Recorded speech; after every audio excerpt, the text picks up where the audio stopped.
ഗലാത്യ ലേഖനം 4-ാം 9-ാമത്തെ തിരുവചനം. ഇപ്പോഴോ ദൈവത്തെ അറിഞ്ഞും വിശേഷാൽ ദൈവം നിങ്ങളെ അറിഞ്ഞിരിക്കെ നിങ്ങൾ പിന്നെയും ബലഹീനവും ദരിദ്രവുമായ ആദ്യ പാഠങ്ങളിലേക്ക് തിരിഞ്ഞ് അവയ്ക്ക് പുതിയതായി അടിമപ്പെടുവാൻ ഇച്ഛിക്കുന്നത് എങ്ങനെ? ഗലാത്യ ലേഖനത്തിൽ അനേക ചോദ്യങ്ങളുണ്ട്. അതിൽ പൗലോസ് ചോദിക്കുന്ന ഒരു സുപ്രധാന ചോദ്യമാണ് നാം വായിച്ചു കേട്ടത്. അടിമ നുകത്തിൽ പോകുവാൻ ഇച്ഛിക്കുന്നതിന്റെ കാരണം എന്താണ്? നിങ്ങൾക്ക് അമൂല്യമായ ഒരു പദവിയിലേക്ക് എത്തപ്പെട്ടവരാണ്. നിങ്ങൾ ദൈവത്തെ അറിഞ്ഞു, വിശേഷാൽ ദൈവം നിങ്ങളെ അറിഞ്ഞു. ഈ ഒരു ബന്ധമാണ് ലോകത്തിലെ ഏറ്റവും വലിയ ബന്ധം.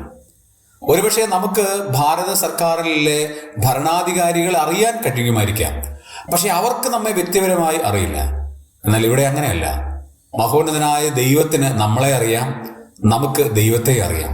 ആ വലിയ ബന്ധത്തിലേക്ക് നാം എത്തപ്പെട്ടിരിക്കെ പിന്നെയും ആദ്യ പാഠങ്ങളിലേക്ക് പോയി, അടിമ നുകത്തിലേക്ക് പോയി നമ്മുടെ ജീവിതം കളയുന്ന എന്തിനാണ്? ദൈവത്തിന്റെ കൽപ്പനകളെ പ്രമാണിച്ച് ദൈവത്തോടുള്ള ഭക്തി ജീവിക്കുവാൻ ഓരോ ദിവസവും നാം ശ്രമിക്കാം.